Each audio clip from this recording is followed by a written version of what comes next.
ये है कि दो ध्रुवीय का होता क्या है।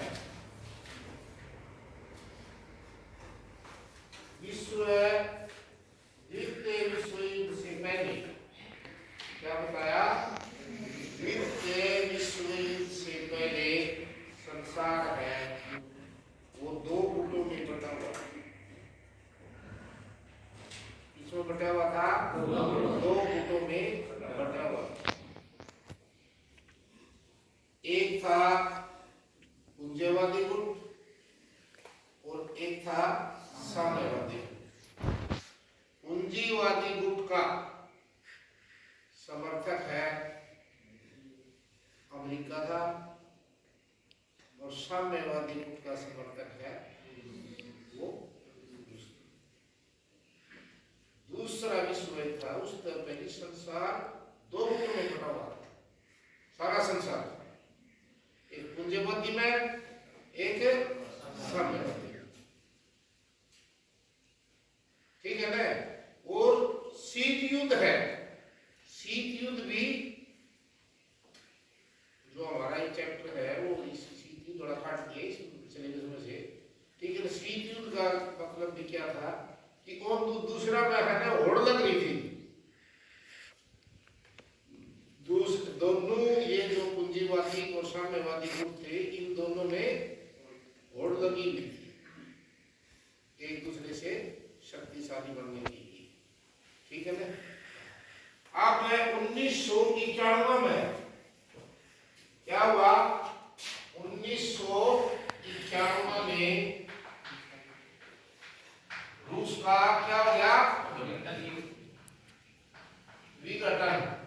1991 में रूस का विघटन हो गया। विघटन का मतलब होता है टूटना, टुकड़े होना। 1991 में रूस का क्या हो गया? विघटन हो गया। रूस का विघटन हो गया तो दो ध्रुवीयता का अंत हो गया। तो पहले ध्रुव तो दो थे, पहले दो ध्रुव थे, उसका विघटन हो गया तो एक ध्रुव समाप्त हो गया। ये बात समझ में आई नहीं आई? या फिर बताओ भाई? द्वितीय विश्व युद्ध से पहले संसार दो ध्रुवों में बटा हुआ था, पूंजीवादी में और साम्यवादी।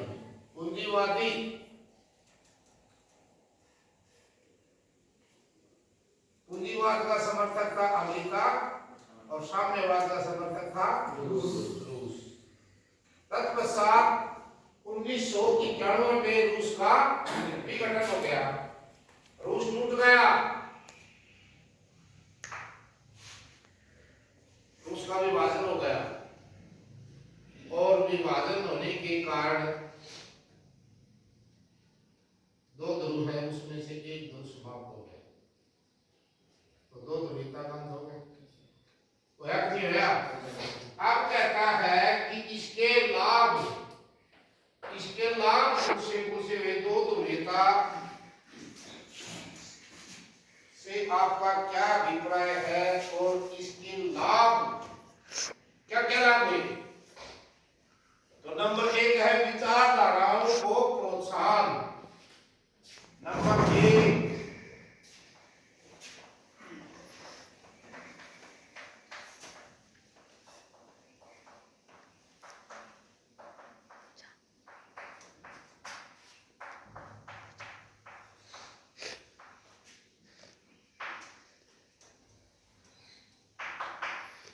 विचारधाराओं को प्रोत्साहन।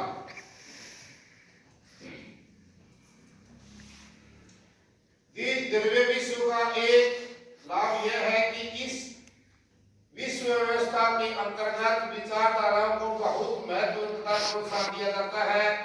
द्वितीय विश्व युद्ध के बाद दोनों गुटों में अर्थात अमेरिका तथा सोवियत संघ ने अपनी अपनी विचारधाराओं को प्रोत्साहित किया। जहां अमेरिका ने पूंजीवादी विचारधारा को बढ़ावा दिया वहीं सोवियत संघ ने साम्यवादी विचारधारा को बढ़ावा दिया। अब ये कहते हैं विचारधाराओं को प्रोत्साहन। तो अमेरिका है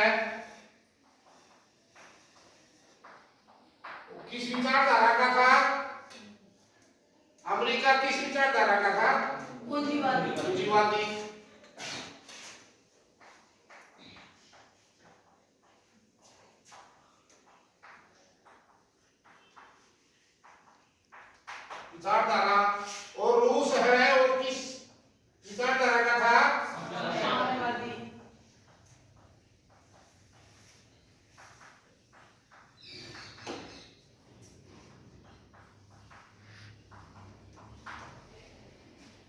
अमेरिका तो अपनी पूंजीवादी विचारधारा को प्रोत्साहन कर मतलब बढ़ावा दे रहा था। अमेरिका तो क्योंकि पूंजीवाद का समर्थक था, अमेरिका तो पूंजीवाद का समर्थक था, तो पूंजीवादी विचारधारा को प्रोत्साहन दे रहा था। और रूस है ये साम्यवादी विचारधारा का समर्थक था, तो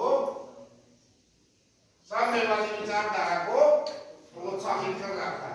अब ये कहते हैं विचारधाराओं को प्रोत्साहित करना, दोनों की विचारधाराएं अलग अलग थी। जो पूंजीवाद विचारधारा का था वो अपनी पूंजीवादी विचारधारा को आगे बढ़ाना चाहता था, और जो साम्यवादी विचारधारा का था वो अपनी साम्यवाद की विचारधारा को आगे बढ़ाना चाहता था।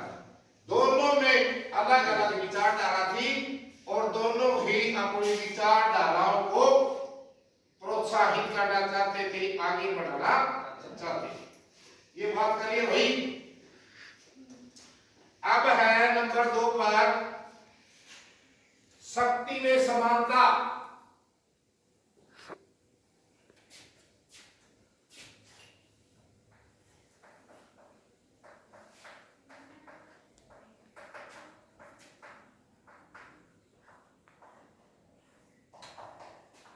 शक्ति में समानता।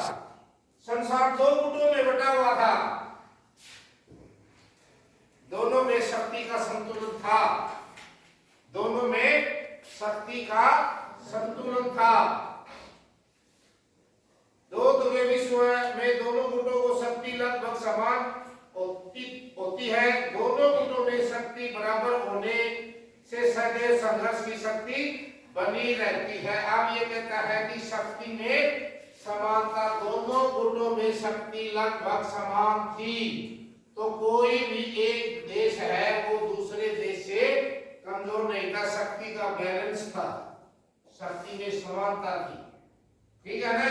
जब एंड बैलेंस होता है शक्ति में तब समस्या पैदा होती है। अब रूस भी उतना ही शक्तिशाली था और अमेरिका भी उतना ही शक्तिशाली था, दोनों में शक्ति में समानता थी।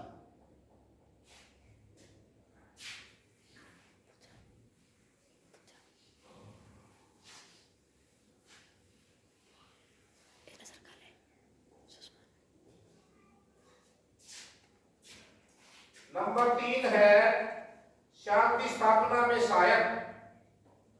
शांति स्थापना में सहायक है।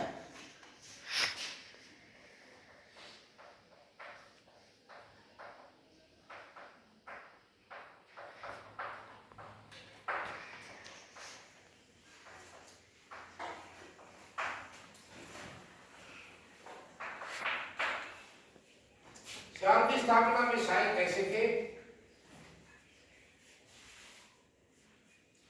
द्विध्रुवीय विश्व का एक महत्वपूर्ण लाभ यह है कि इसके द्वारा विश्व में शांति स्थापना में सहायता मिलती है। द्विध्रुवीय विश्व में जो प्रतिस्पर्धा पैदा होती है या जो संघर्ष पैदा होता है वह केवल दोनों गुटों तक ही सीमित होता है। एक होते हैं प्रतिस्पर्धा और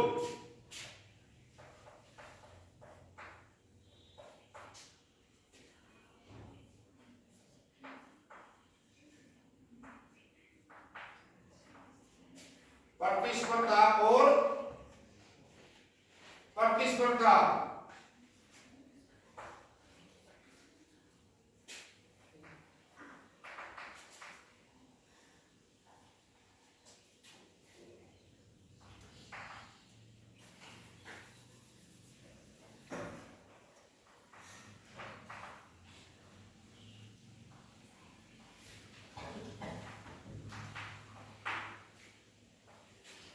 अब ये प्रतिस्पर्धा है, ये एक दूसरे में होड़ लगी रहती थी।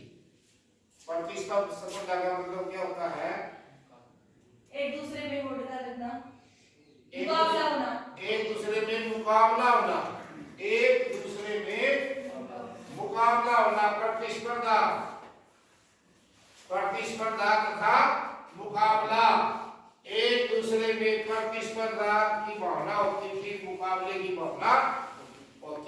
भाई मैं इसे आगे बढ़ूं, मैं इसे आगे बढ़ूं।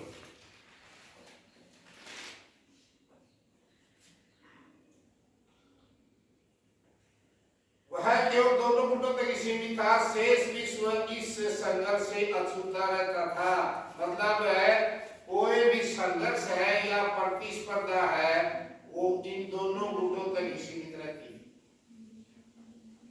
होड़ या प्रतिस्पर्धा है वो इन दोनों गुटों तक ही सीमित रहती थी, और जो विश्व है वो उसमें कोई भी किसी प्रकार की अशांति नहीं थी। अब ये है इसके नाम है दो ध्रुवीयता की, मैंने आपको बताई है लाभ। क्या बताई है? लाभ। भाई दो ध्रुवीयता की ध्रुवीयता है क्या और इसके क्या क्या लाभ है।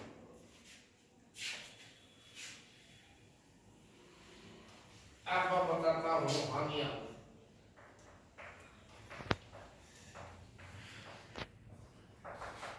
नंबर 1, हानियों में यह है कि सशस्त्रीकरण को बढ़ावा। क्या? सशस्त्रीकरण को बढ़ावा। मैंने आपको पहले भी बताया था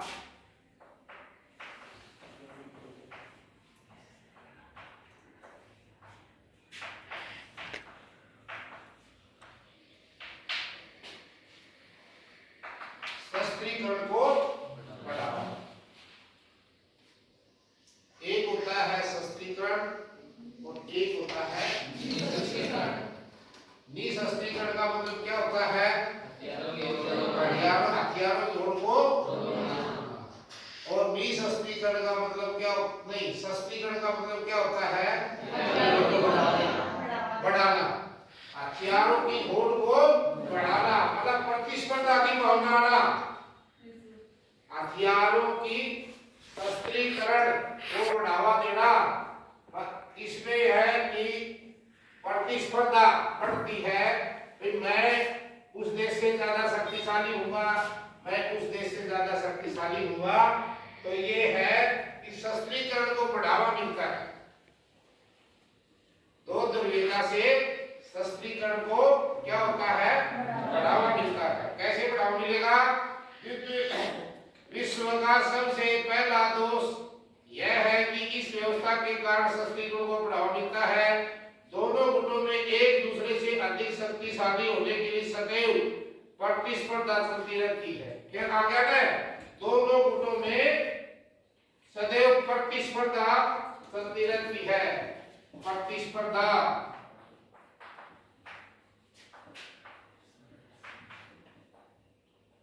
प्रतिस्पर्धा चलती रहती है। शस्त्रीकरण को बढ़ावा मिलता है और दोनों गुटों में प्रतिस्पर्धा चलती रहती है। दोनों गुटों में होड़ चलती रहती है। एक दूसरे से मुकाबले करने के लिए प्रतिस्पर्धा की भावना बढ़ती है। इसके लिए दोनों गुट सभी तरह के हथकंडे अपनाते हैं, जिससे शस्त्रीकरण एक महत्वपूर्ण साधन है। दोनों गुट है वो तरह तरह के हथकंडे अपनाते हैं,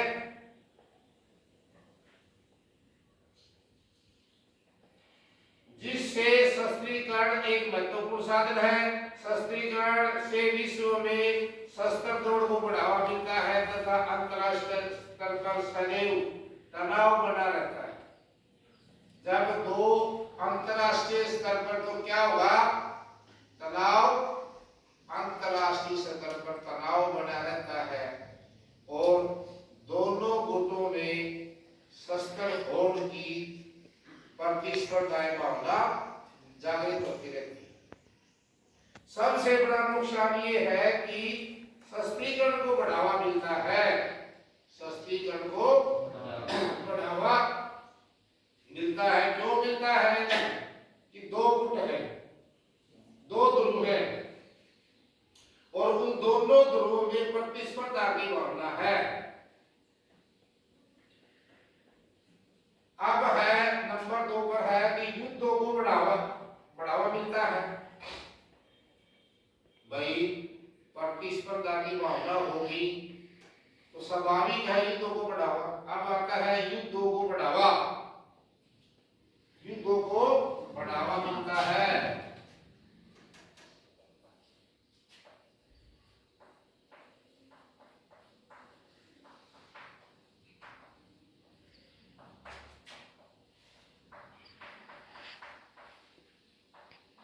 युद्धों को बढ़ावा कैसे मिलता है? जो ताकतवर देश है, जो ताकतवर देश है वो तो अपनी शक्ति को आजमाएगा। जो ताकतवर देश है वो तो अपनी शक्ति को आजमाएगा, और शक्ति को यदि आजमाता है तो युद्ध होना स्वाभाविक है। अब ये कहता है कि दो ध्रुवीय विश्व के कारण सदैव युद्ध का खतरा मंडराता रहता है। ध्रुवीय विश्व में दोनों गुट एक दूसरे से आगे निकलने के प्रयास में रहते हैं। मैंने बताया कि दो गुट थे और दोनों गुट है वो एक दूसरे से आगे रहने के लिए प्रयास कर रहे हैं। भाई मैं इस गुट से शक्तिशाली हूं, दोनों में प्रतिस्पर्धा की भावना है। दोनों में क्या है? प्रतिस्पर्धा की भावना है। दोनों में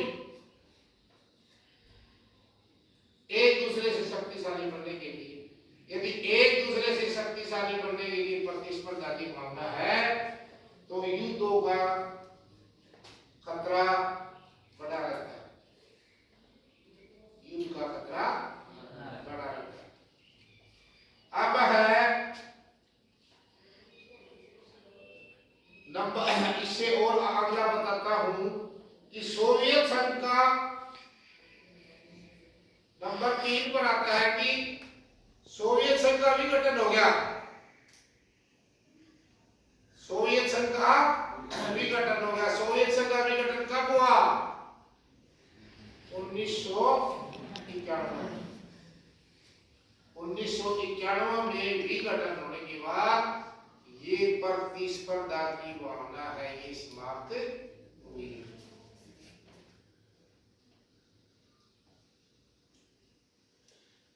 अब नंबर 3 पर आता है अशांत वातावरण। अशांत वातावरण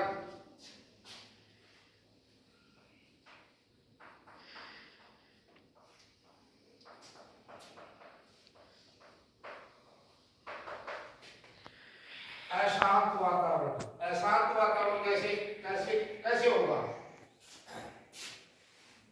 दो ध्रुवीय में जैसा कि ऊपर बताया जा चुका है, सदैव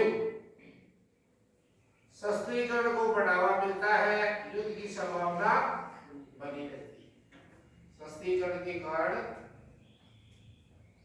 अशांति का माहौल पैदा होता है। क्यों?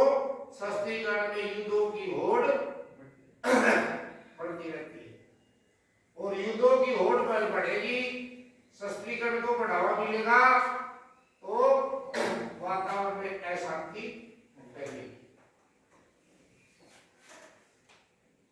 इन सभी स्थितियों में अंतरराष्ट्रीय स्तर पर अशांत वातावरण की स्थिति बनी रहती है।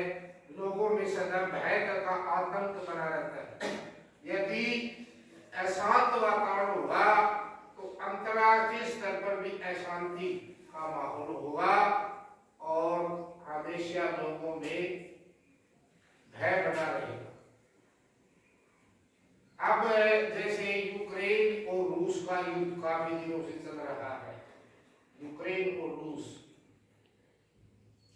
तो उससे बहुत ज्यादा वो दोनों देश बहुत ज्यादा प्रभावित हो रहे हैं, और अंतरराष्ट्रीय स्तर पर भी उनसे अशांति फैल रही है। क्योंकि जो सामान उसके पास जाना था या रूस का हमारे पास आना था या दूसरे देशों में जाना था या दूसरे देशों में भेजना था, तो उनके अंतरराष्ट्रीय स्तर के जो अड्डे थे सारे प्रभावित हो रहे। इसी प्रकार जो यूक्रेन का है, इसी प्रकार जो यूक्रेन का अड्डे है, अंतरराष्ट्रीय जो यूक्रेन के अड्डे हैं, जो उन्होंने सामान को आयात करना था, सामान को निर्यात करना था, वो बहुत ज्यादा प्रभावित हो रहे, बहुत ज्यादा प्रभावित हो रहे। तो इस प्रकार अशांत वातावरण होता है, अशांत वातावरण होता है। अशांत वातावरण कब होता है? जब शस्त्रीकरण की प्रतिस्पर्धा देशों में बनी रहती है। जब शस्त्रीकरण की प्रतिस्पर्धा लोगों में, देशों में बनी रहेगी तो अशांत वातावरण होगा, क्योंकि वो देश चाहते हैं कि हम इन देशों से आगे बढ़ करके कार्य करें। किस फील्ड में करना है? किस फील्ड में करना है? शस्त्रीकरण। निशस्त्रीकरण तो युद्धों को रोकता है, शस्त्रों की होड़ को रोकता है निशस्त्रीकरण, और शस्त्रीकरण है जो युद्धों की नहीं, शस्त्रों की होड़ को बढ़ावा देता है। यदि शस्त्रों की होड़ बढ़ी रहेगी तो युद्ध होना स्वाभाविक है, युद्ध होना स्वाभाविक है। और यदि युद्ध होते हैं तो राष्ट्रीय और अंतरराष्ट्रीय स्तर पर इनका बहुत ज्यादा प्रभाव पड़ता है, बहुत ज्यादा प्रभाव पड़ता है।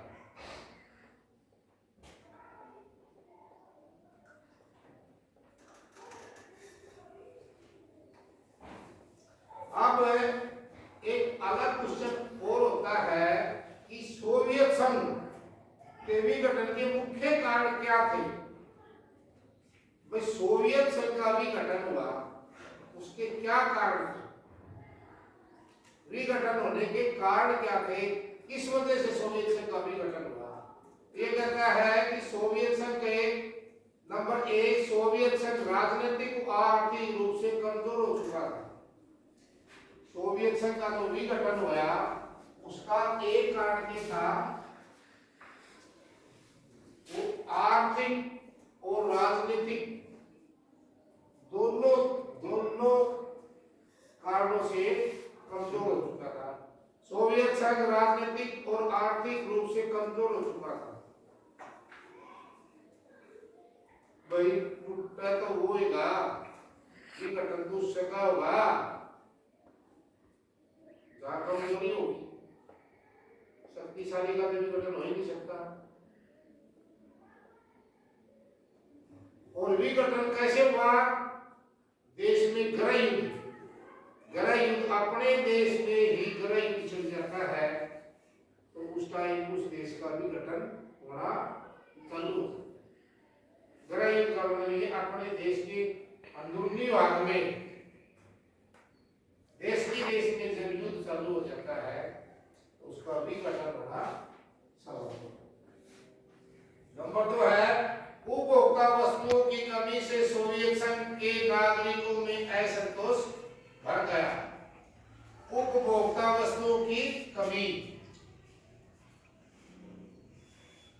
युद्ध हो गया और युद्ध के कारण सोवियत संघ का विघटन हो गया।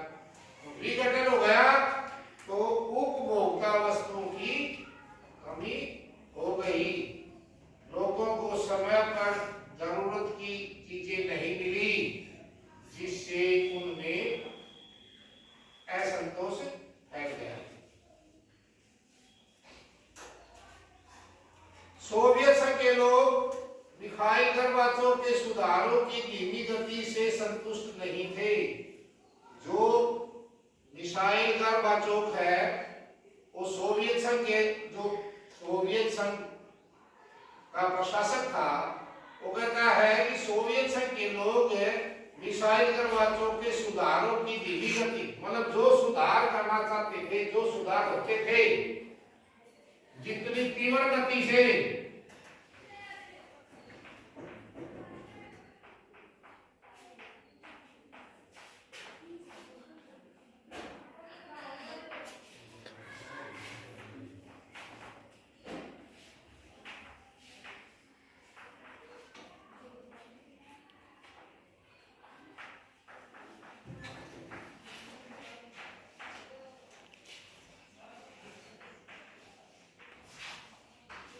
जीवन गति से सुधार होने की बजाय जीवन गति से सुधार होने की बजाय सुधार है वो धीमी गति से होने लगे। लोग जितना जीवन गति से सुधार चाहते थे उतना मिखाइल गर्मवाचों के द्वारा नहीं हुआ तो लोगों में अशांति फैल गई।